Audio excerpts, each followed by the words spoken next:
Welcome to the brand new Epic Score podcast.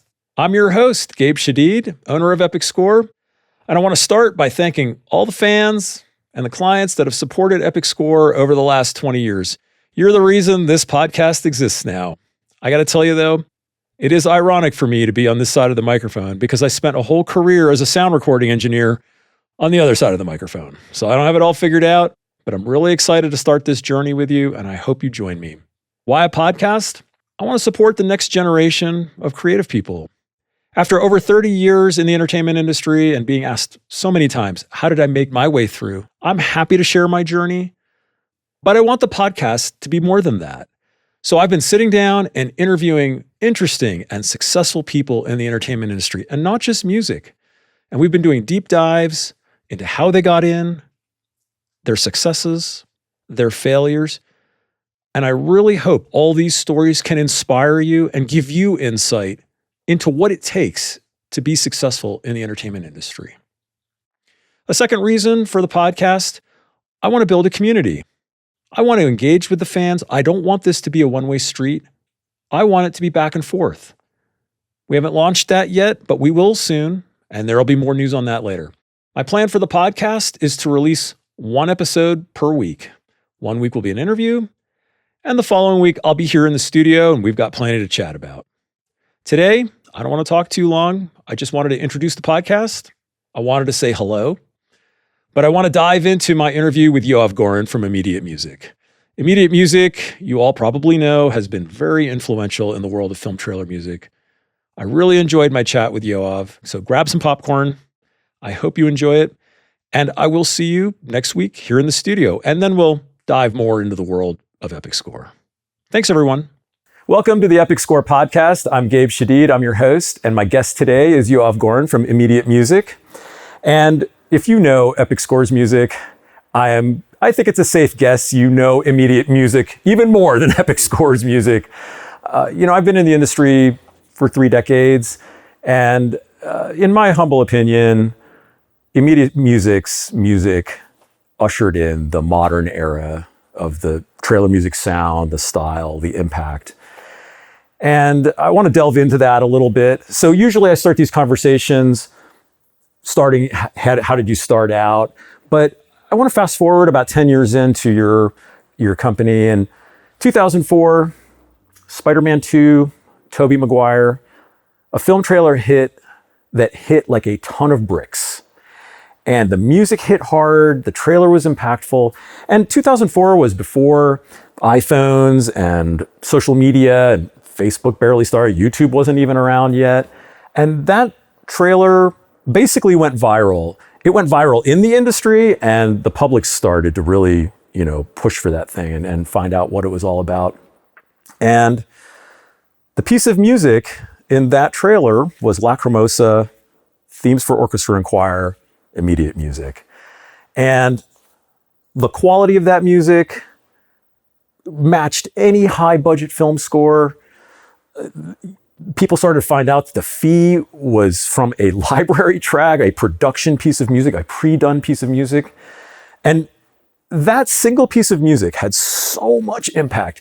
Epic Score didn't even exist in 2004. I had the plans for the starting of it, but when a guy like me who had been making drama music and stuff and was dreaming of trailer music got this knowledge that, oh my gosh, this was production music. It was like, oh gosh, we're going to have to up our game. That was the view on my side. I am so eager to hear your side. You dreamed this up. You paid for this crazy production. You produced it. You had to work the deals. And what was it like from your side for creating such a production that had such impact into it? Still to this day it has impact? Well, I think the key the key answer to your question, there's several answers there, but the key answer to your question is what drove it, what made it possible, is that my partner Jeff and I never really thought of ourselves as a library. We were both aspiring film composers when we met in the early 90s. Right. And we we started writing together these kind of themes. Just, in those days, movies had these memorable themes, right? Right. And we were very inspired. I was personally inspired by a lot of the big epic themes from 50s and 60s and 70s movies. These David Lean productions, and where there was a 2 or 3 minute melodic theme that was emotional and it was immersive, and it was like you just played it over and over again because it also accompanied a beautiful visual in your mind, right? Mm-hmm. So a very kind of visceral audio and visual experience, even though you're making the visuals up yourself. So when Jeff and I started collaborating together, we both liked the best parts of these soundtracks, which is the main theme, right? Yeah. And something that got showcased. Exactly. Right. Yeah. And so, in our naivete, we were aspiring to get into the Hollywood film composer community, but we both really weren't interested in, writing the underscore cues, with the guy sneaking around, there's a single clarinet line or something, we were not interested in that. So we started writing these themes, and out of that emerged this idea, well, let's, maybe that kind of music, short form music, could work in short form film media. Mm. We really did not, when we started, I barely knew anything what a library was. And my experience with libraries up to that point was definitely not this kind of music. Not the qualitative aspect. Yeah, because I'd written a few library tracks before that, and it was kind of like salsa or tropical or,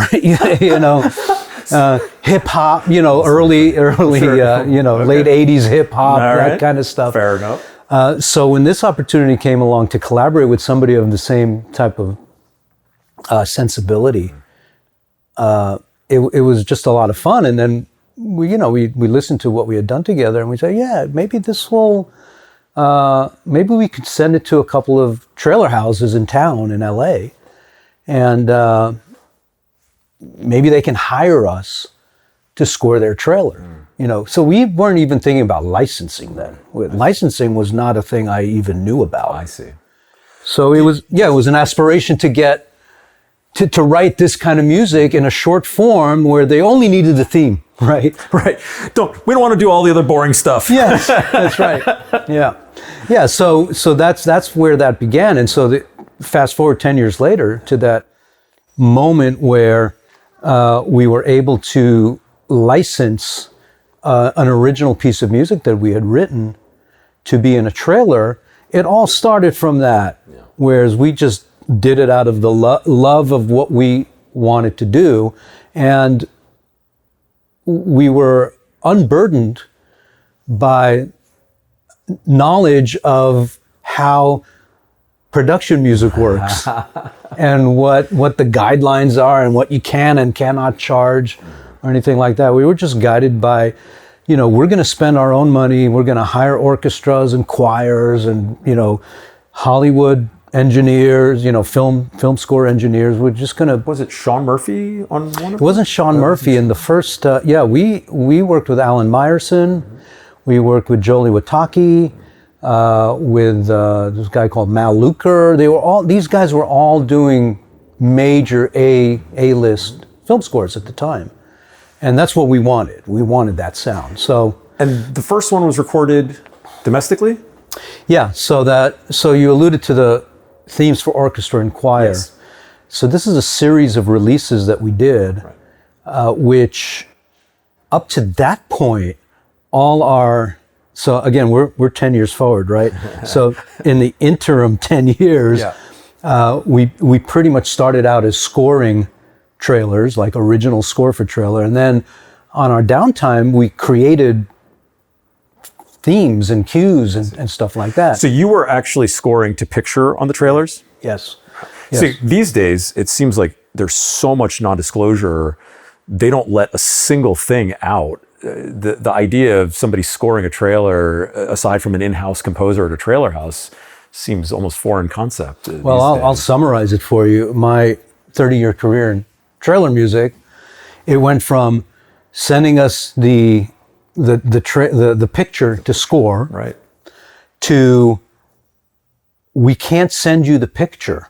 We can give you a description of what we're looking for, right? Right. And because of leaks and piracy and all that, companies don't want anything to come out. Right. I understand that. Yeah.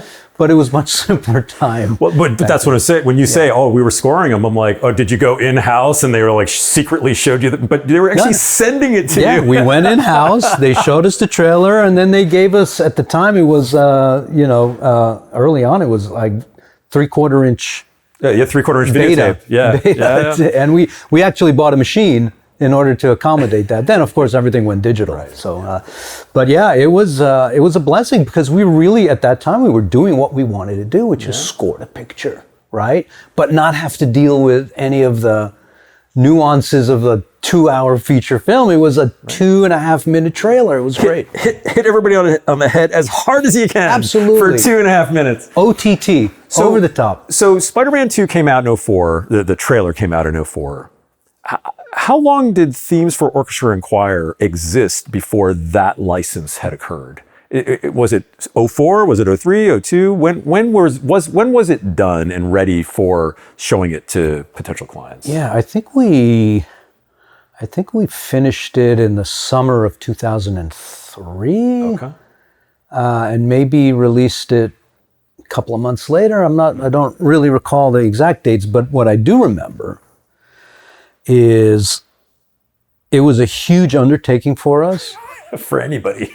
It might have been actually released in 2004, now that I think about it, because we took 1 full year from the beginning of writing it, because Jeff and I we wrote 80 or 90% of it. And, working with arrangers. And again, on this side too, we worked with legendary Hollywood arrangers, people who worked for Hans Zimmer and James Newton Howard and all. Yeah, so it was our little humble way, of like, excuse me, can we join the party here? And we'll pay. Feel like we're real composers, right? Yeah, exactly. We'll pay. We'll pay. Yeah, that opened a lot of doors. Right. You're actually going to pay? Yeah, exactly. So from the beginning until the end, and the whole mixing and production, we were pretty anal about it. Right here at the time, this was my studio in my drum room. Now used to be my writing room. Oh, there you go. And we had the engineers come in. We set up a 5-1 system there, and we took about half a year to mix the whole thing, because it was the first time we really recorded live orchestra, live choir. But trailer music can't really rely on just that. So at the time, and today still too, mixing samples with live is the punch you need and the width you need to make an impact in trailer music. So, in trailer music, the lushness of the live thing sometimes is hard to focus into that. Exactly. And I don't know all the ins and outs of that production, but you were recording things like in stems, correct? It wasn't one just live, big lush recording. Yeah, I think, certainly over time that was, we got there. But I think that first Themes for Orchestra and Choir, there might have been some togetherness on the whole orchestra, even with percussion too, which was obviously not choir. Choir we recorded separately. But yeah, because I've been doing a little remastering lately of some of those old, including the original Lacrimosa, there's an orchestra stem, basically. So it's like strings, brass, woodwinds, and then percussion separate and choir. But those are the 3 stems. That's it. Interesting. Along with all the other sampled stuff. So what are you doing with it? You say you're remastering. I mean, if you're willing to talk about it. Sure.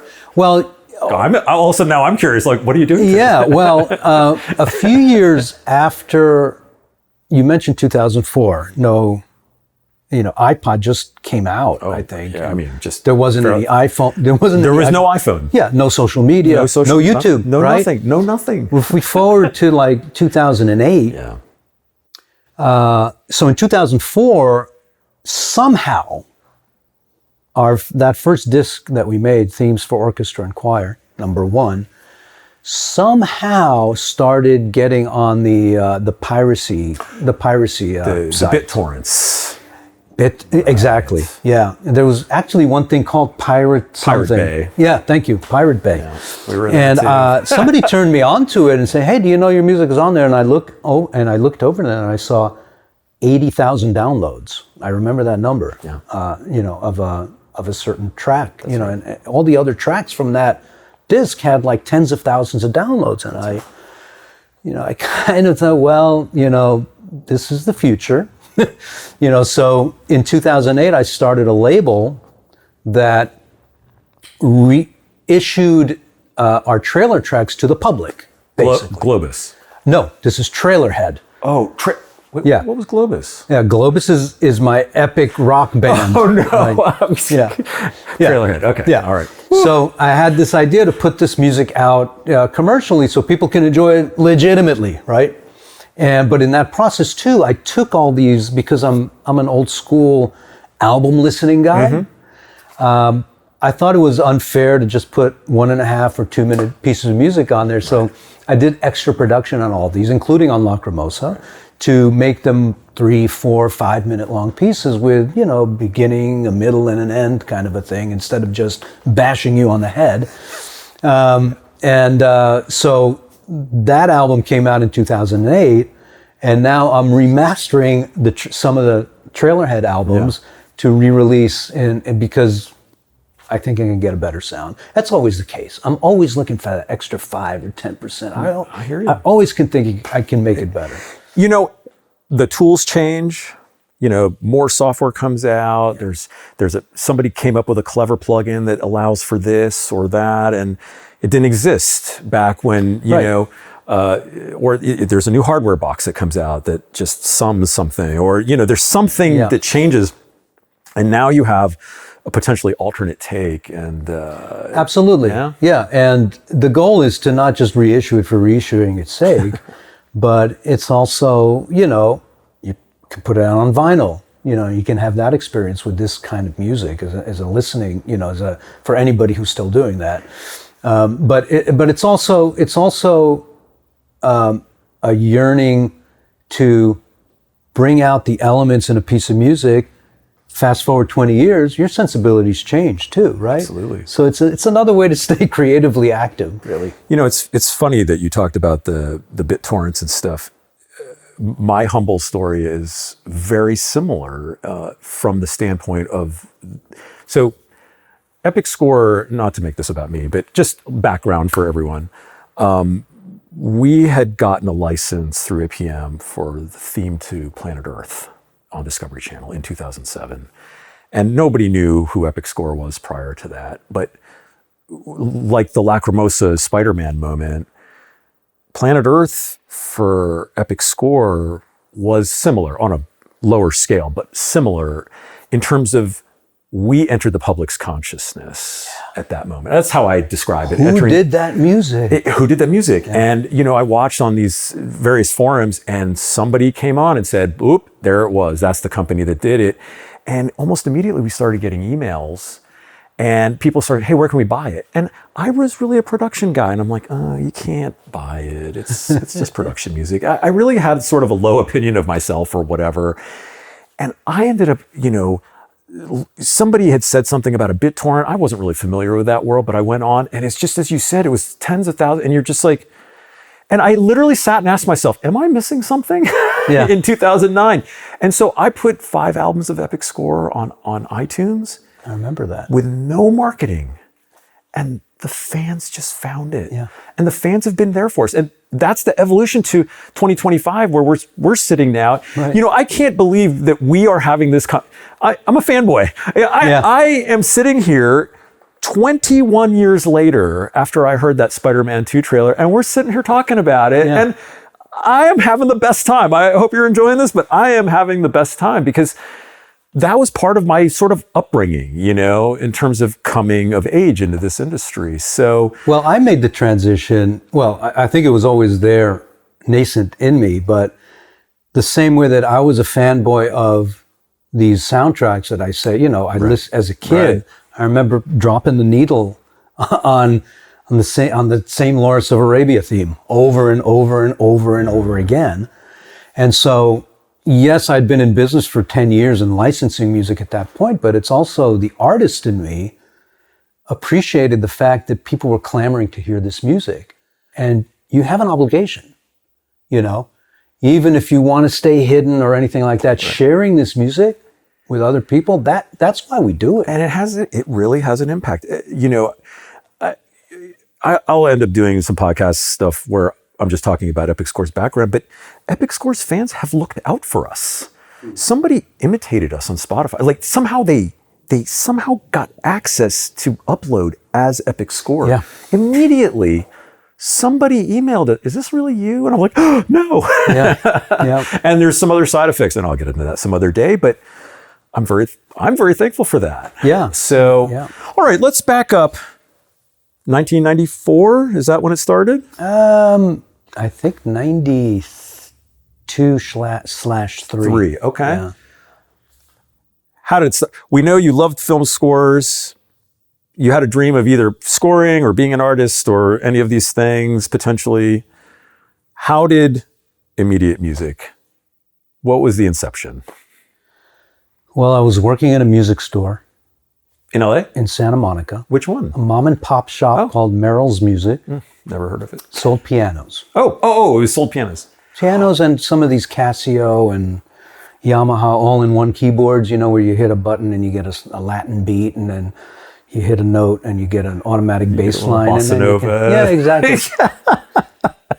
But it was mostly pianos and some keyboards. And when I was looking for a job, I'd been in LA for a couple of years. You're from New York? I'm from New York City, originally.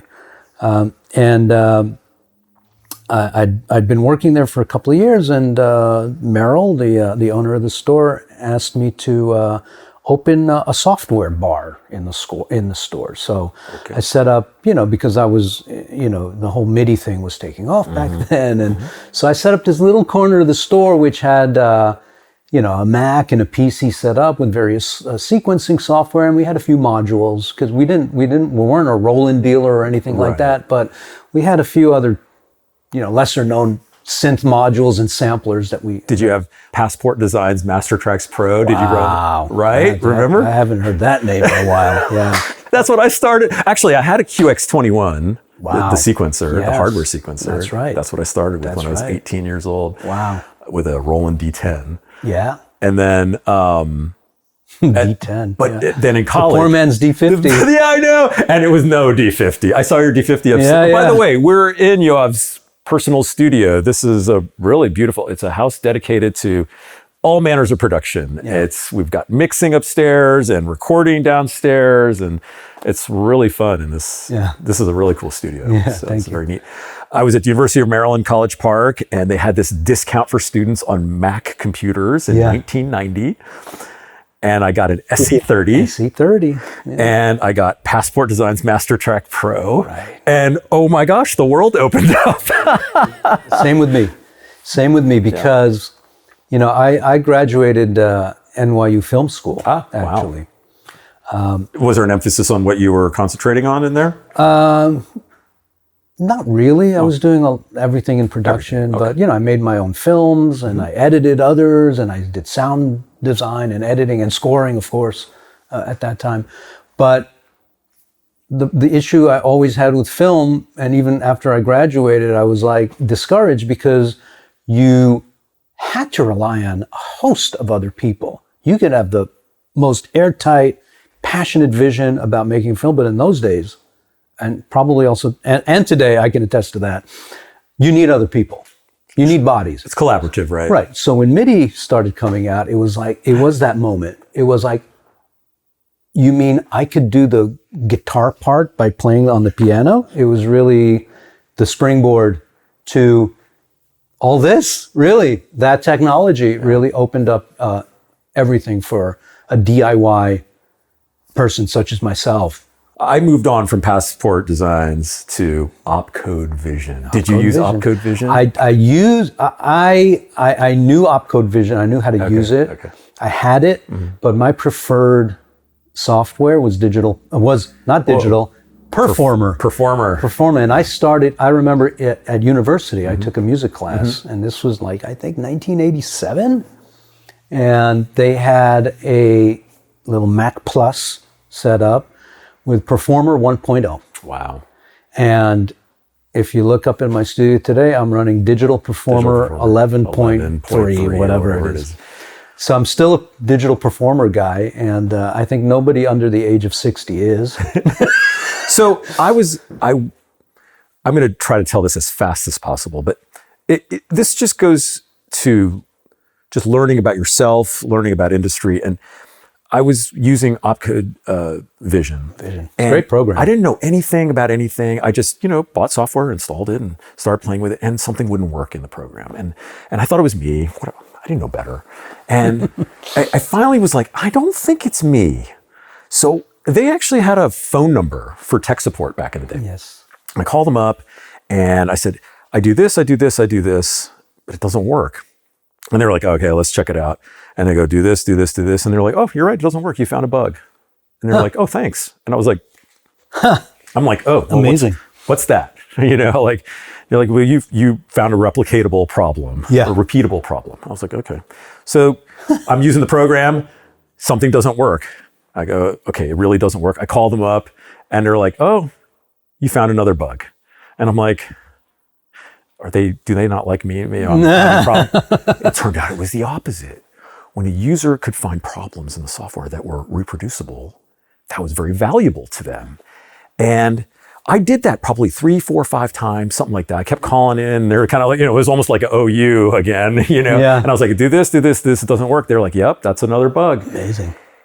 And one day they said, hey, you find a lot of problems with our software. And I'm like, oh, I'm sorry. And they're like, do you want to be on the beta team? And I'm like, do you want a beta test for us? I'm like, what's that? No. I didn't know what it was. Yeah. And they sent me Studio Vision Pro and I beta tested that. Great. It was crazy. Great. And that was my entry into beta testing. I ended up beta testing for Waves, for Spectrasonics. I didn't know that. Yeah. I wrote the manual for Stylus RMX. No because way. I was the beta moderator. Oh, wow. I've had this really nice relationship with Spectrasonic, all coming from, I found a problem in a software. That's amazing. And I thought I was the problem child. Right. But that was those days, it was just like, I was learning, you were. Yeah. So how did you guys? One day this guy comes in to the store and we started chatting and he asked me about software and he noticed that I knew my way around. I was clicking fast and showing him things and all that. And he said, can I hire you to give me some lessons? Nice. Because I have a small studio set up at home, but I'm not really sure how to use it.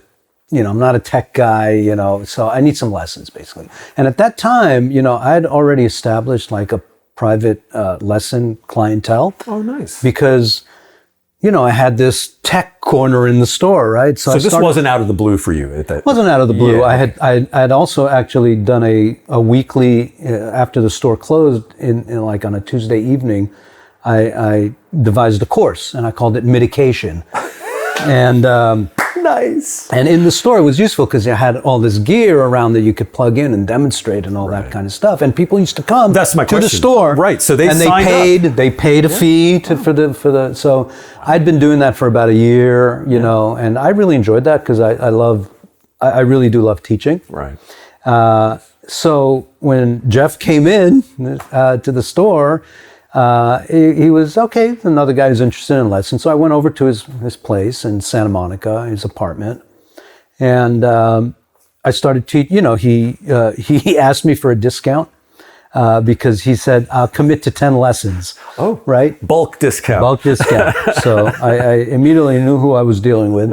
But anyway, over those course of those 10 lessons, hopefully I imparted some of my knowledge to him. But the main thing is we hit it off musically because we were spending time together. And he had told me that he had a couple of connections in the industry. One was a guy who did a lot of commercial jingles, and one guy worked at a trailer house. And that was intriguing. I said, what's a trailer house? What's a trailer house? Exactly. Right. Do they sell RVs? That's right. And so he said, no, I did this job for this guy for this movie, and they send you the trailer for the movie, and you score it, and then, they pay you for it. And then your trailer's out in theaters and all that. So he said, if you're interested, we could try to get some of that work, basically. And that's how that whole thing started. So we just wrote a few pieces on spec, and we put it on a demo cassette. Cassette in those days, right? Right. And he sent it to his buddy, a couple of and this commercial jingles guys, I remember his name is Michael Boddicker. He was quite a big name in LA at the time. Okay. He liked it, and he hired us to do, a couple of jingles, uncredited composer kind of jingles. Just story of our world, uncredited. Right, that's right. And so we did that, and we got somebody that bit on our trailer, quest to do trailers. And it was a tiny little trailer house at the time. It wasn't any of the big, there weren't that many, but there was a couple of small ones. This one was called Bloom Film. It was in LA. Okay. And they hired us to score the trailer for the 1993 Academy Awards broadcast. In those days, they actually had theatrical trailers, promos, ran in theaters for the ABC broadcast of the Oscars. Oscars were then a big deal, much bigger than they are today, right? And everybody watched it. And there were so many less outlets at that point. That's right. And it was great. They sent us the clip. It was like 2.5 minutes of all the best scenes from the best movies of that year. Oh. What better thing? It's a fantasy. Right? So we scored that, and one of the assistant editors at that trailer, or one of the editors at that trailer house, a few months later moved over to Universal. And they called us in to do a trailer for the Daniel Day-Lewis movie, In the Name of the Father. And then right after that, this Al Pacino film called Carlito's Way. Now, were most of these MIDI production, or was there a lot of live elements to this music you were doing at the time? It was all MIDI. It was all MIDI. And what Jeff and I had kind of made our name for was being able to turn around very quickly scores that didn't sound cheap. So we started spending, buying gear, some of the samplers that came out, some of the Roland samples that came out that actually Eric Persing was. Of course, he was the chief sound designer for Roland. We were blown away by that. Yeah. So we immediately went into debt buying, these Roland SP700 sample playback modules. And we were able to stack various sounds to get a really good string section, a brass section at that time, let's call it that, which was, you didn't really hear a lot of that except for a real orchestra, so we couldn't really go out and afford to hire an orchestra, but this was the next best thing, and you can do it overnight, you could do it, you can stay up all night, deliver in the morning and all that. That third trailer that I mentioned, Carlito's Way, they actually gave us a budget to do it with a real orchestra. There you go. And this is 1993, and neither Jeff nor I had any experience with orchestra. But of course we said, oh yeah, we can do that. You always say you can do it, and you're like, how are we going to do it? Yes, always. But that's sort of the nature. So this goes back to, the ideas behind this podcast of humans and making connections and taking risks. And, the first thing I'm taking away is you guys were making those connections yourself. It wasn't a salesperson or a sales team at that time, it sounds like. And, you take on responsibilities that you're like, okay, I don't know how to do it in this moment, but we will figure out how to do it. And you have to sort of have that, right? I mean, it's almost a requirement to keep pushing forward because you never know what's going to come in front of you. I mean, you either have really good social skills or entrepreneurial instincts. I don't count myself as somebody who has great social skills. because I'm not, I'm the whole Hollywood schmoozing thing. I'm not into that, and I don't like to talk about myself, which is a problem, but, but you have to self-advocate, right? Yeah, you have to at least figure out, at least to some level, how to self-advocate. You do. So lacking that, if you've got the entrepreneurial skills, instincts, which means not being afraid to do the work, to have your success based on your drive, right, based on what you feel like you want to achieve, then we had that. And did you call the business at the time Immediate? Did you already have a company name, or you guys were just doing it as? Yeah, no, we came up with Immediate pretty early on because it was this thing where we can turn around your music immediately. Your score for your trailer, we could turn that around. There you go. Yeah. So it was a few years later, both Jeff and I said, that's such a corny name. Oh, no. It's such a hokey name. But by that time, it was already embedded. It was a brand in the industry. So it looked cool. The I Am looked cool, I thought. Yeah. I Am, Right. Immediate music sounds like, we're trying to sell you something like, super fast. Yeah, right. Exactly. But at the time, it was a valuable thing to broadcast to clients that we could really, get you quality music fast.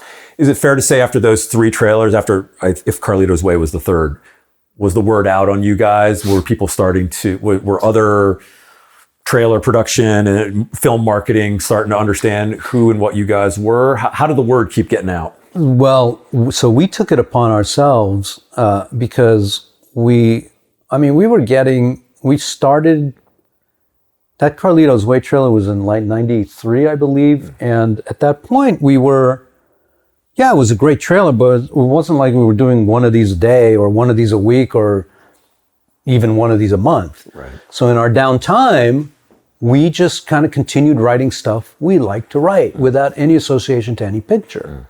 And we continued making reels, right? And sending it out to clients. And so the combination of having that credit along with persistently setting out and contacting editors and producers and trailer house owners, because they were all accessible at that time. You could talk directly called the owner directly.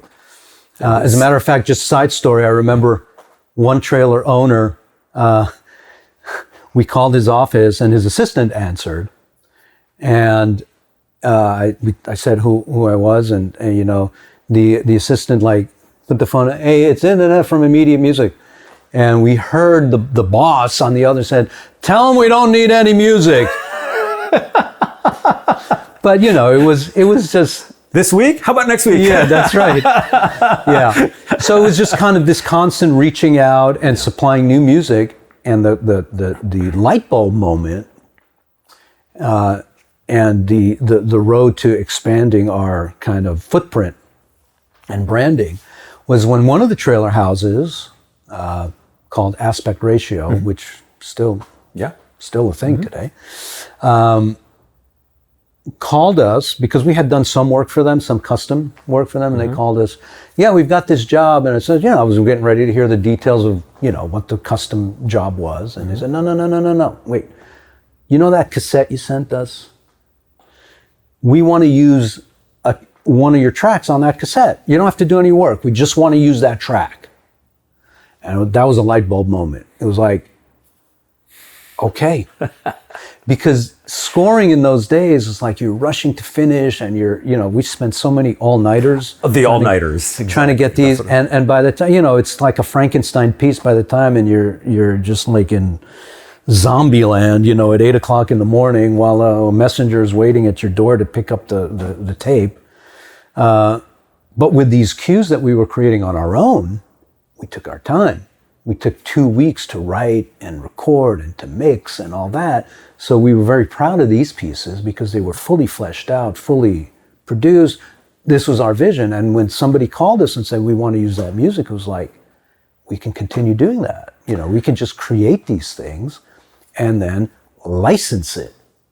And did you start by exclusive licensing, or did you have in mind at the time, I could license this to 5 different people, and oh my gosh, were you going down more of the exclusive thought at the beginning, or were you thinking like, hey, how many people can we actually license this same piece of music to? So when you license a track, in those days anyway, and for the most part these days too, for the most part, when you own IP and somebody wants to use it in media, then you issue in our case, a sync license, right? Right. And the sync license stipulates that we own this piece of music, but we are granting you the right to use it in this project on a non-exclusive basis. So you could use it, but this other trailer house and other Columbia Pictures or Universal, they can also, if they chose to license it down the road, they could use it as well. So these are non-exclusive synchronization licenses. And because at the time we started doing this, right after that light bulb moment, I didn't think necessarily, I see fields of gold here. No, I didn't think that. I thought more of like creatively what that means for us. It creatively means we could take our time in crafting what we want to make, and there might be an audience for that, right? Right. And so we just started making these compilations of cues. So we made, by that time, DATs started coming around. Digital tape. So I still have my SV3700. Wow. Good for you, man. Yeah. Wow. So we started making these compilations of like action cues and romantic comedy cues and adventure cues. And we sent it to to a handful of clients. And when I say handful, I'm talking about, there weren't that many, a couple of dozen trailer houses in LA. Right. And that's it. There was one in New York, basically. And I'm assuming you had personal relationships to whatever extent at every one of them. Personal relationships, because in those days, we used to walk in without an appointment. Used to go to the front desk, said, we're Media Music, and we knew all the editors by that time. So we used to go visit every editor in every trailer house and give them their personal copy. Because in those days, there weren't servers or anything like that. Every editor had their own kind of bin, physical bin. And then they made a digital bin out of it. Yeah, right. Exactly. I was a promo mix. I was a Pro Tools promo mixer, and I was across the hall from several Avid editing bays. Yes. And I just watched how those guys worked. Yeah. And, they just had... They had the action bin, and they had the romantic bin, and they had the, sad bin, right. And they had the mystery bin. And, you give them a CD, they put it in. If the first 2 tracks, they don't load one of those into one of their bins, that disc is coming out of the computer, and it's never getting looked at again. That's right. That's right. And you see that, and you're like, oh, okay, better hit everybody over the head with the first couple of tracks. Absolutely. And to this day, I'm very aware of that. And I'm surprised when I get people sending me music that they're not knocking my head off with the first track. That's right. They're waiting for there's a gem down the list. That's a mistake. That's a mistake. Yeah, because there's just so many choices. And it's an indicator of the quality to come, right? I mean, it stands to reason. The video editor's not a music expert. They're just a person. Right. Most clients are not music experts. That's right. They're just people. That's right. So any reasonable person would be like, well, if I'm not wowed by the first 2 tracks, am I really going to be wowed by track 9? Yeah. Yeah. If it's like somebody turns me on to a new artist, even a pop artist or whatever, on their Spotify, when I go to Spotify, I'm hitting number 1 because I want to see what, if it's an album or if obviously with playlisting, you can see how many track counts. But if I'm going to an album, I'm at number 1. I want to see what this artist is about. And if you have a random playlist that's an aggregate of several sources, well, in that point, you don't know which one could be the best or whatever. But if somebody's presenting you like, hey, this is an album I made, and as you said, track 1 isn't hitting you in what it doesn't have to hit you like an action track. It could be a romance track, but it should be a blooming, flowering romance track. If track 1's not doing it, you're like, well, they didn't lead with their best. Right. And I think I'd have to check, but I'd like to think that Lacrimosa was track 1 on that Themes for Orchestra and Choir disc. I don't remember that. Yeah, yeah. So Yep. after 2004, you keep growing. You obviously see now there's a massive audience for the mindset, the mind's eye you bring to the table musically. How did that encourage you? Did the business itself physically grow? Did you take on employees, or did you decide to take more risks? Did you not record one of them at Abbey? Abbey Road, yeah. Yeah. Mm-hmm. Which one was that recorded at Abbey? Number 2. Number 2 Themes for Orchestra and Choir number 2. Yeah. So that's even more risk. Yeah. Just to put some numbers on these projects. Yeah, please. And when I shared it with some colleagues in the production music business, they were like, their jaws were on the floor. They fainted. Yeah. But, we spent, so on the first Themes for Orchestra and Choir, this is, again, we started in 2003. So we had been in business for about 10 years. Right. And, we weren't swimming in cash, but we were doing pretty well. I was able to buy this house in 96 to build a house. And so we were doing okay. It's lovely. And there wasn't much in the way of competition either. There was, I think 97 X-Ray Dog came along. Yep, Mitch and X-Ray Dog. Yeah, and Pfeiffer Brothers, maybe? Yeah, Pfeiffer Brothers, exactly. Nonstop Music was taking a lot of custom work because they had access to an orchestra in Utah. Right, in Utah, that's right. I remember in a free, what's it called, non to work. The union wasn't. I don't know. Free to work, free to work, yeah, whatever that's called. We had nonstops, just standard library music to use on America's Most Wanted when we were working on that show. Yeah, but they were moving into the trailer thing as well. Yeah, and more on the custom scoring end. So there were a handful, and plus some of the old guys from before we came along who were doing custom trailer score. They were still kind of hanging around. But all in all, compared to today, it was like there was no competition, basically. And so when we took this risk in 2003, Jeff and I pooled our own personal money into a project that ultimately cost over $400,000. Oh my gosh. Because we took so long, we hired the best and we hired the best orchestrators and engineers, and we spared no expense. And it sounded like it. Well, I remember thinking at the time, and this I credit Jeff with imbuing this kind of philosophy in me, because I was perpetually in credit card debt because I was a gear hound. It's like a new sampler. I saw upstairs. Yeah, there's some serious gear in there. Yeah, a new sampler comes out. $5,000. Okay. Yeah. So I was perpetually like $15,000 to $20,000 in debt, and I was at some point I was complaining about that to Jeff, and he said, "The best thing you can do is invest in yourself."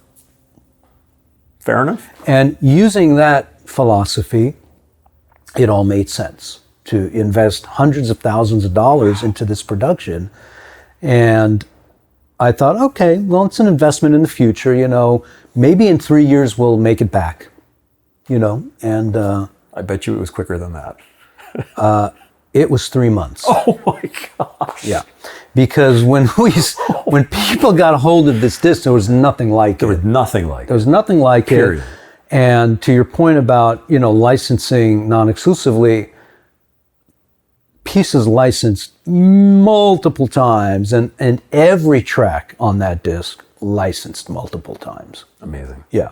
Which is an artifact of the past. That does not happen today. Well, there's just so much. I was at a trade show conference, the PMC, the Production Music Association conference. This was a number of years ago. And so, we're probably 7, 8, 9 years. It was probably 2018. They had some working music supervisors in trailer houses on the panel. And back in 2018, they said that they were getting 20,000 pieces of music a week. Wow. Ouch. Yeah. Yeah. How do you deal with that? I don't know what you do with that. Yeah, the supply and demand equation in specifically in trailer music was like demand, supply when we started out. And now it's like exactly that. Yeah. The other way around. Yeah, and the other trend that took over in our industry, which was a bummer for us, was the pop music that was being trailerized, because it no longer was if you got into that, okay, fine, but that was like the most speculative thing. In fact, in that meeting all those years ago, they said, think of any track you can think of popular music wise. We have 20 different versions provided by 20 different artists for any song you can think of. Wow. And they don't even know if it can be cleared. Right. They went and made it, and they're like, we'll leave it up to the trailer houses and the studios to decide if it's actually something that could be licensed. So don't fall in love. Yeah. Right. And you're just like, oh, this industry is getting pretty crazy. Yeah.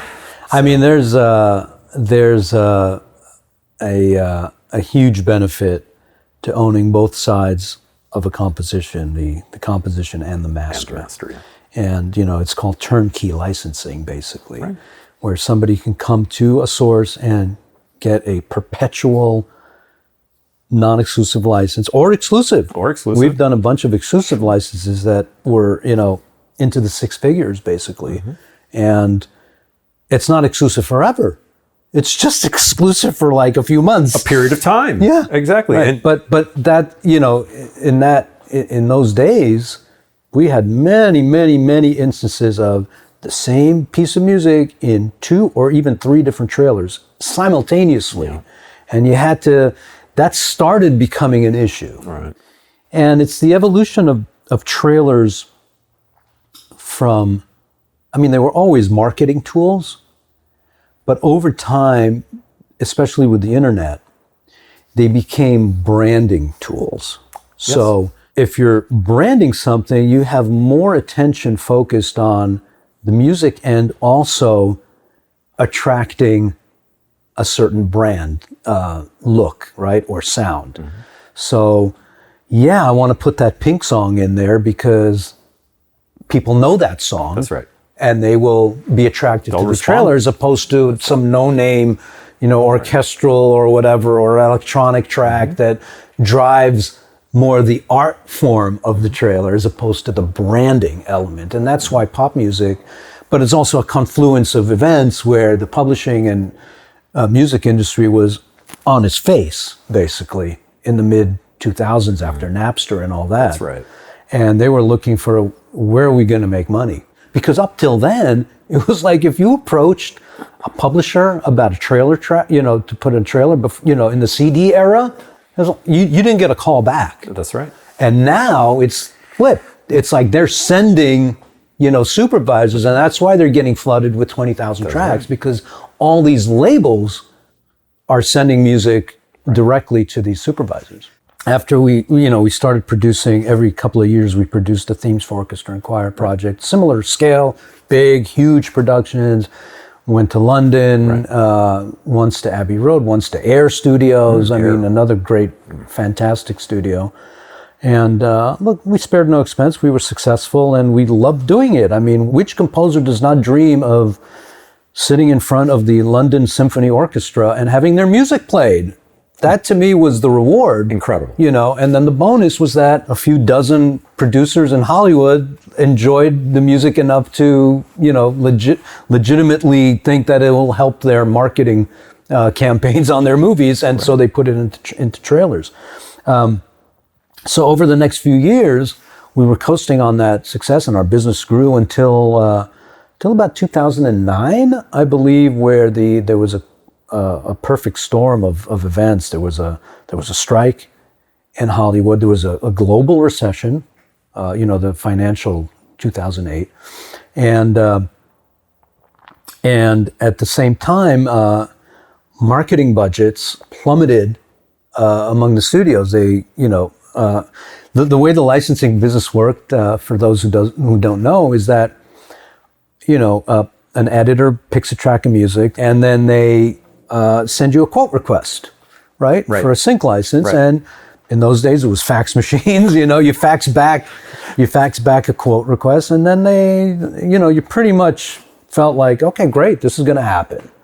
And it started evolving to a lot of your quotes were not going through. Oh. And those that were, the studios were asking for a reduction. Wow. Yeah. So between 2009 and 2011, our licensing business went down from its peak. Yeah. And so then by that time it was a new landscape too, because the financial crunch Yes. forced a lot of people to seek, because unemployment was pretty high, to look for other ways to make a living, and technology making it easier at that time. All you really needed was a laptop in order to write music. Yes. So all of this equipment that I've accumulated, you didn't need any of that, and the barrier of entry was much lower. And the sound samples got better. Oh, way better and better and better, and you could get viable sounds for a couple $100. Absolutely, and a lot of people didn't even spend that; they were pirating the sounds. Oh gosh, stealing the sounds. Oh, right. So basically, the barrier of entry, like when I started, was I told you I was perpetually in debt because of all these racks of gear that I had to buy, right? And mixing boards and all that. You didn't need any of that anymore. Right. So that brought a whole slew of people into our industry. I remember in 2008, 2009, there was a trailer music company popping up every week. Yeah. 95% of them are not in existence anymore because it was an opportunity to try to make a living at a second job or whatever. And so that started to create the supply issue too that I was talking about. A lot more trailer music was coming into the industry. Yes. A lot more epic music, because you can create epic music without an orchestra anymore, right? Yeah. But we, after a couple of years, this thing started turning around again, and we were really, we started, to your question, we hired staff to, have sales and, properly reach out, because of the lack of competition in the early days meant that both Jeff and I, we wrote most of the music, and then we just personally went around to our clients and gave them the music, and the licenses started flowing in, and that wasn't the case anymore. Yeah. You had music supervisors as gatekeepers. You had to schmooze them, you had to take them to lunch, you had to do events, throw parties and mixers and all this kind of stuff. And so we had people in our company doing that. We had at the height, we had 8 or 9 employees. Mm-hmm. And we also at that time started what we called a TV library, which this is lower budget production. Lower budget. And we had a salesperson who had experience with TV clients and all that, and we started that.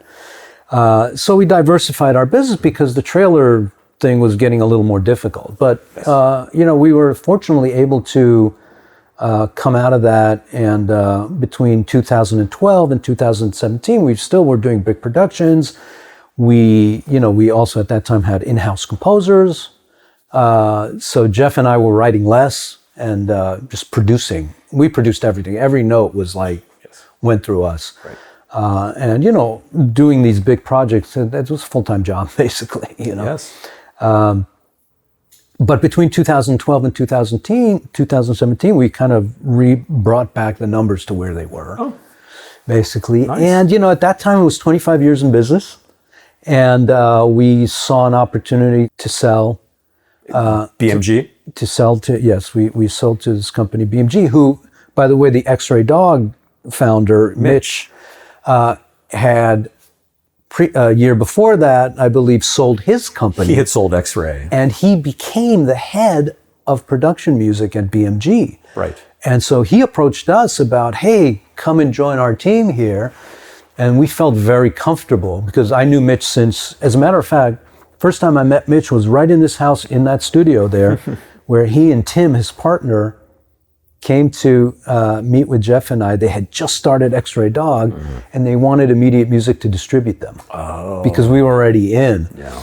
And, we talked, we listened to some music and all that. And at the end of the day, we said, there's room, you guys, because we didn't want the burden of... It's a responsibility. It's a huge responsibility. And, to the very end, we never we never published any other catalog. I understand. I find myself in the same boat. Yeah. We were approached many times, but it's just, you feel, and I said this every year, I don't know what we're going to license this year. I don't know if we're going to do anything this year. You just don't know. And to have that responsibility to, I don't want to go in front of a catalog owner who put his heart and soul into the music and say, sorry, no licenses. Nobody went for it, sorry. Right. And how do you, exactly. I had enough with my own catalog to do that. I hear you. Yeah. I don't even distribute my own, I have relationships with distributors. And so I'm not, so then I felt even one step more paranoid, like if I couldn't sort of control it or whatever, and it didn't sell, I was going to feel guilty. And what could I do about it at that point? There was not a whole lot I could do. So I've sort of... Unless you enjoy getting, taking weekly meetings with clients and buying them tickets to Laker games and all this kind of stuff, But when you have a distributor... They do all that. Who's taking a significant percentage, you're relying on them to do that. And so...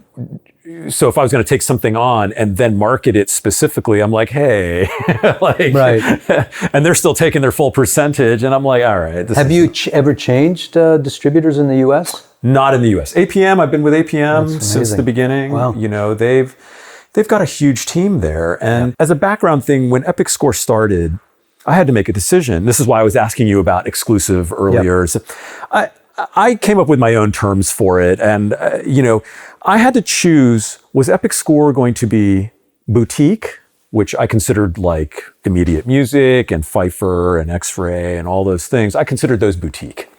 Not that they were small. It was potentially they could do exclusive licensing because they controlled the release of the music. And they were trying to get higher rates and these kinds of things. That's what I call it. I just called it boutique licensing. I don't know if there's a better term for it.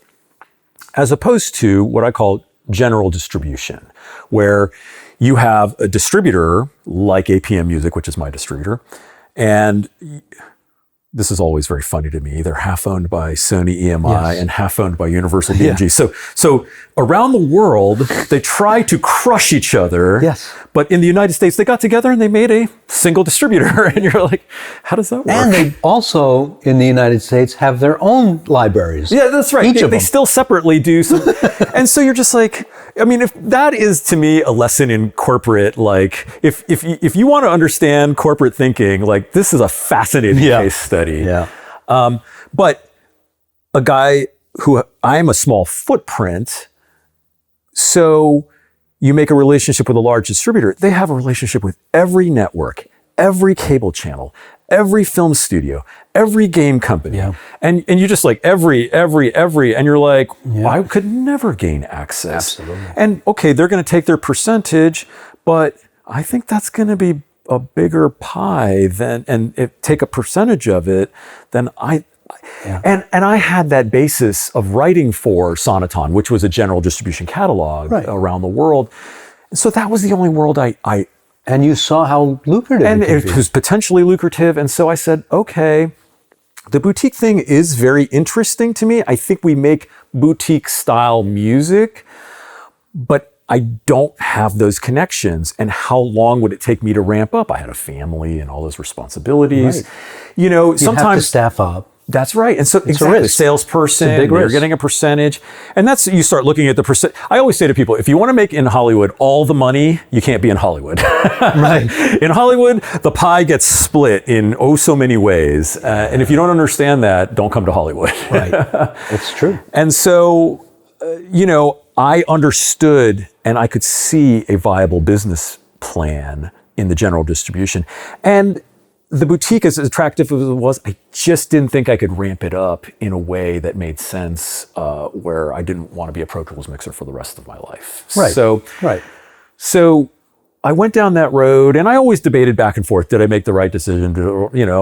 And now all these years later, with the volume of music that's out there, I value the relationship with these distributors because they are being innovative and they push very hard into the new territories. Right. And so I really respect what the APMs and my other distributors around the world, the Sonatons and the EMI in England and Nichion in Japan, and you just go down the list of, I didn't just sign one deal over the whole globe. I actually made relationships with these distributors, and that took time, but I appreciate the work that they put in, and how could I do it? How could I do work in Japan? You know what I mean? Otherwise. Right. Yeah. There have been companies that tried opening offices especially in the UK or in even small boutique companies that have tried that. Right.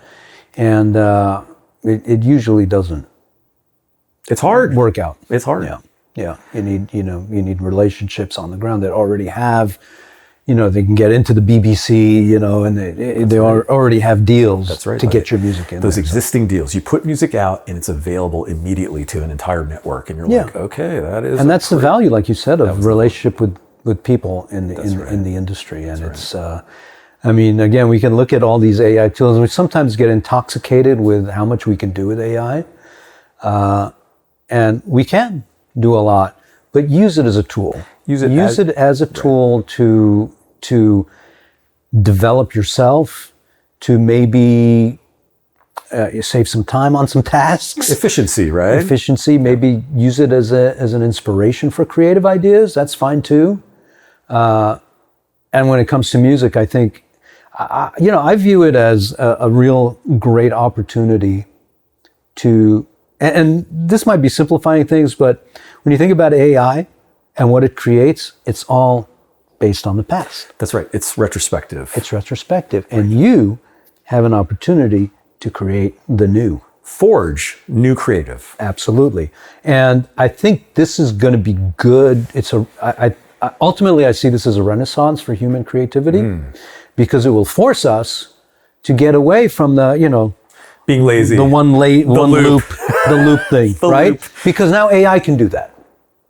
It could do it. I've always, the last few years, I've been saying to people, we've been using AI for about 30 years, though, when you think about it. Simpler AI, but sequencers, even hardware sequencers, drum machines. Arpeggiators, samples, libraries with,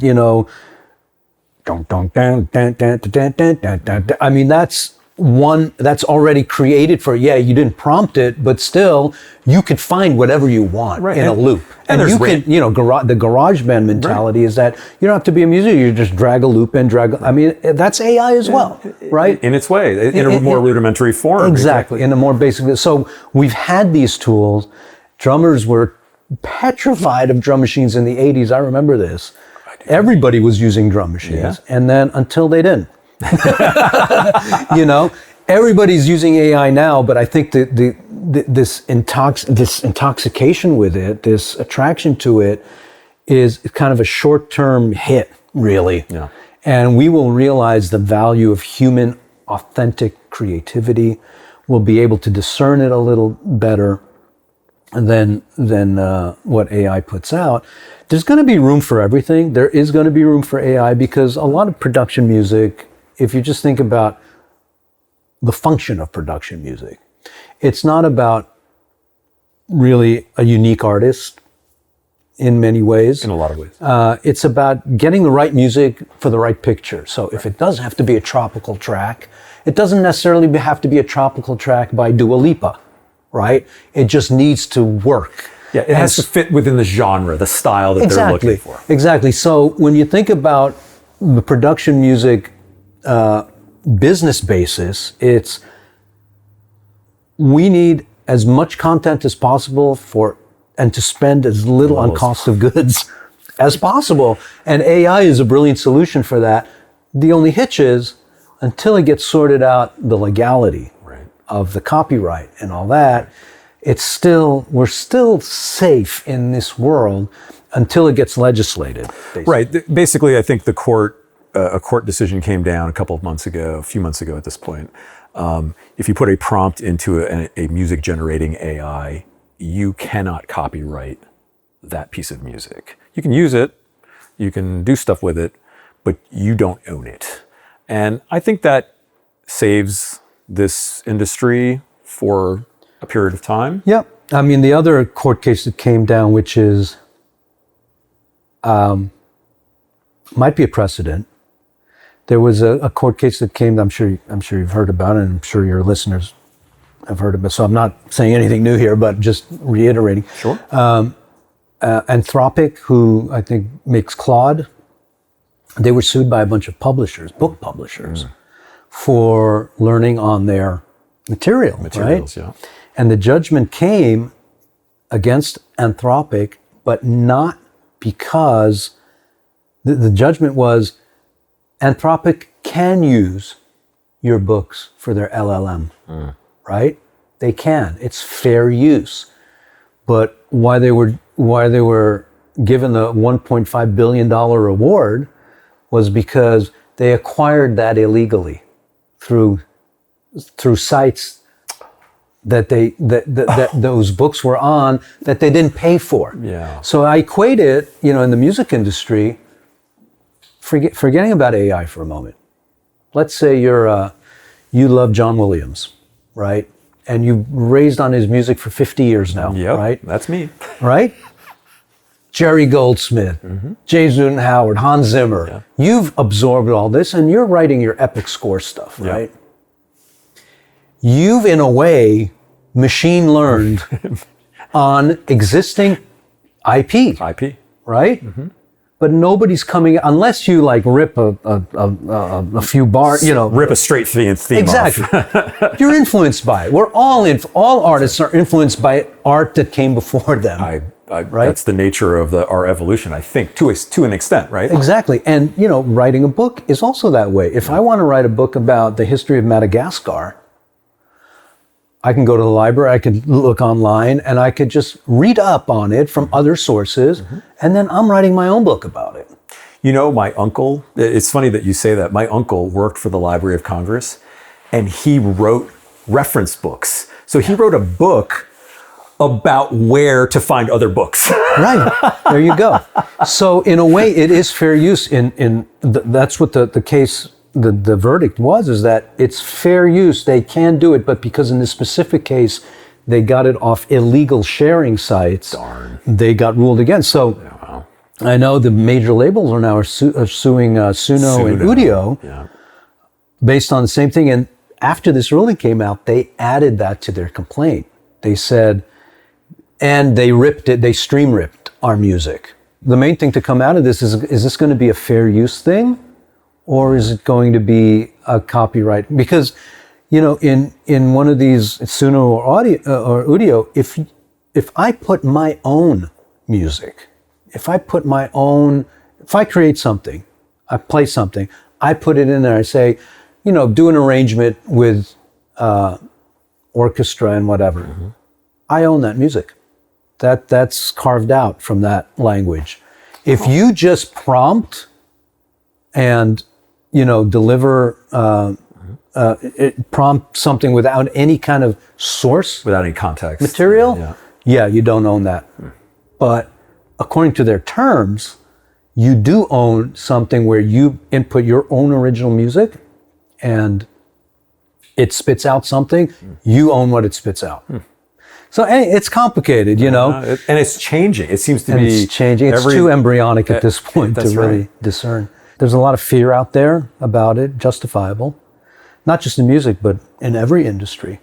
And like you said, the truth is nobody really knows what's going to happen. And the ground is shaky with regards to that. Everybody needs to address it on their own terms. And for me, I have kids, so it's concerning. Absolutely. It's very concerning because, they went through 4 years of university, but is that really as relevant anymore? Does it mean anything now? Yeah. I mean, the piece of paper that you have a degree, that still is better than not having it. But in terms of the knowledge itself, I mean, again, the expedited way we can consume this information with the help of our robot assistants, it's really unprecedented. So there's good and bad things that can happen from it. The bad players are going to be there to take advantage of it, but hopefully there's going to be more good that comes out of it. You can say the same thing about the internet, right? The advent of the internet. So, but as far as musicians go, I think treating it as a tool, it's an important mindset to go, and you can't really get swept away with thinking, oh my God, I could just create, I'm starting a library and I can make 1,000 tracks a day. You literally can. Exactly. And they're pretty good quality as far as, let's call it generic music, but also you can make it hallucinate as well and do some other wild stuff. But right. I had a conversation with somebody recently, and I said, if you put 100 prompts into an AI a day and created 100 pieces of music a day for 30 days, you'd have 3,000 pieces of music. Yeah. Epic Score does not have 3,000 titles after almost 20 years. Right. Yeah. And that is frightening to me. Yeah. Well, I mean, what do you see? Because Epic Score is a library dependent on the more traditional forms of distribution and media as well, right? Are you concerned about? Well, first of all, you're probably, and I'm guessing here, but is your main source of revenue royalties from broadcast? That has been a significant part of our revenue, because trailers themselves have dropped off for Epic Score because, again, of the trailerizing for everybody, trailerizing the pop music and variety. And I think there's a fair amount of sort of in-house custom-y stuff, which ends up getting chopped up like library music anyway. That's right. Because there's so many changes. Yeah. So the television world and, whatever, there's games and there's all manners of, this is where that general distribution comes into play. Yes. We had that crazy license that was really unbelievable. Drake, the rapper, sampled our music. Oh, wow.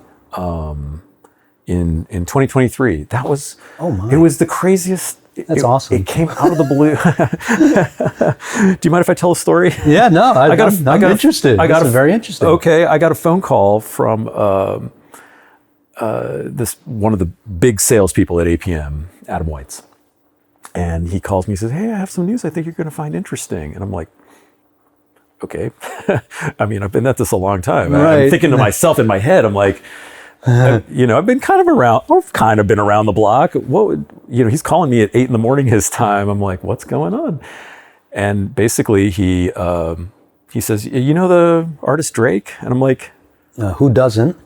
The rapper? Yeah. He goes, yeah, Epic Score's been sampled into a Drake song.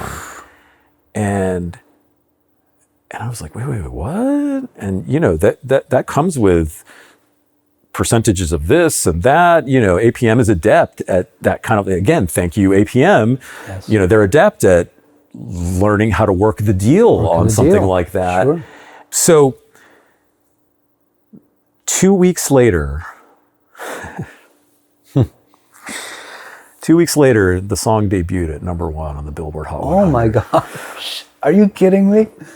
First person shooter featuring J. Cole. Wow. I had never seen anything like it. We were stunned. And again, it shows you, this is another example of you're out there and you never know what's going to happen. Yeah. And which reinforces the idea that if you're doing music, do it for the love of it and do it for yourself. There are business considerations you can make. Yeah, there's a dearth of merengue music or whatever, but for the most part, it needs to be close to your heart and in your own soul for it to be as authentic as possible. And you don't have control over what's going to happen if you're creating a catalog. You don't have control. You could send it out to people, but it doesn't guarantee anything really. And the only thing that might happen, I mean, you look at that Kate Bush song with Stranger Things. It's a 35-year-old song, and it blew up because it got placed in media, right? So you just never know. Right. And this is what is exciting, past the creative part, exciting about being in the sync business, is that you really never know when that call's going to come in, like it did. Drake, #1 song. That's amazing. Unbelievable. We're so thankful, for that opportunity. And, it just shows you, okay, there's other things than NBC promo, Right. Oh my gosh, is that going away? Or, You start thinking more like an artist, right? you start thinking more like an artist. And this is part of Epic Score's evolution in 2025, with a podcast. And there are existing fans that, well, we're going to work at building a community, and things are just getting going. And so I'm going to try to have fun with it. Yeah. I'm going to try to have fun with it. And then if it bolsters the brand or there is money that's involved with it, okay, all right, but are we having a good time? I don't know. That's it. Well, to your point, I mean, having a good time and kind of transitioning to thinking more like an artist, between 2009 and 2012, I initiated and I funded and I put together 3 concerts for Trailerhead. I went to one. And you went to it. So it's like, taking it out of this confined box called production music, Right.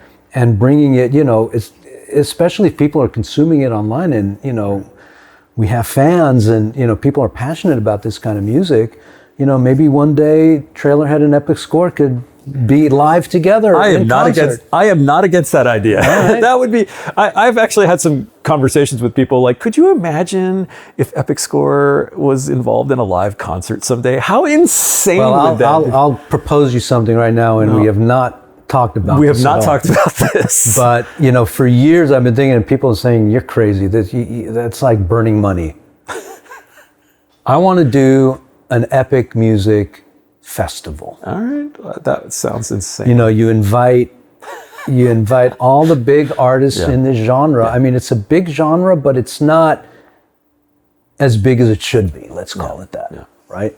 But it's real music. It's emotional. You pair it with visuals on the screen. Right. It's a real, from my experience of putting on these concerts, it really affects people. Mm-hmm. And that ultimately, as artists, that you can't ask for anything. It's incredibly fulfilling. Because this is what we do. We're reaching out to our fellow human beings via music.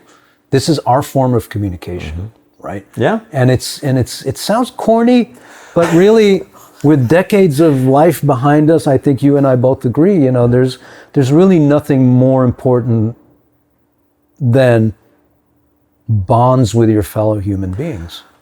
That's what's going to get us through. Yeah, that's right.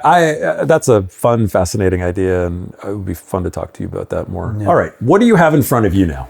So, we sold our company and then to BMG in 2017, and then Jeff and I both worked for 3 years at BMG doing exactly the same thing, minus all the paperwork and administrative stuff. So we had a blast making music for both our catalogs, for the Immediate Music and for the TV library, One Revolution Music. And it was purely creative for 3 years. Nobody told us what to do. We just kept doing what we were doing, and it was very rewarding. We were able to work with more composers and have them participate in some of the success. And at the end of that cycle, I was, it had almost been 30 years of being in trailer music, and so I was happy to turn that page, and I started focusing more on my label. Like you mentioned before, Globus, which is my epic cinematic rock band, and Trailerhead, which is kind of big orchestral epic themes, and I started producing other artists too. I have a small label, and so I got into more of the commercial side of things, and I made a short music film based on one of the albums I produced. That was a great experience because it took me back to my roots of, my NYU days, because I hadn't delved in film before. Yeah, I made videos and all that, but it really got me more thinking like a filmmaker, which was fantastic. And then because I'm a masochist, I thought, well, now I want to make a feature film. Oh, no. And it's a music film. It's basically it's a rock opera centered around a bunch of Globus material. Okay. And includes a live performance, and it includes filmed. It's really a hybrid experiment. When is this going to be done? Oh my gosh. That's always the magic question, right? Yeah. It's a work in progress. it's going to be released in 2026 at some Wow. point. Let's put it that way. Yeah, we're in post-production now. It's been that. It's been a lot of songwriting. New material. New material. Wow. Yeah, I'm just so lucky, really, and I don't say this lightly. I'm really lucky that I'm able to come. My house is 10 minutes away from my studio, so I walk to the studio every day. I'm lucky that I can do that. Just be in this space and just create. I've taken up. Over the pandemic, I bolstered up my knowledge of other instruments besides the piano. So I took guitar and bass and drums. I can hold my own playing drums now. I got a drum kit in the other room. So it's really about being a full coming back to this, like, immersed in music. And there's no greater joy, and there's no greater joy in just interacting with an instrument. Interacting with an instrument, you're transported into another world. And when there's so much craziness going on right now around us, and like I said, a lot of things feel unsteady right now. It's escapism, but at the end of the day, you have to get up in the morning with some drive and some desire to face the day. You are continuing to push your creative limits. You could have sold immediate and kicked back, and I'm assuming kicked back and hung out. And here you are learning new instruments. I love that, continuing that creative journey. And and it's also fantastic. Learning about this crazy business side and social media marketing and all this. I'm interested, and I think the key is, if you have a mindset, whether you've been successful or not yet, if you have a mindset of always be learning, you're going to get somewhere with that, because be curious about things, right. Especially things you don't know anything about. Always be learning, ABL, right? Right.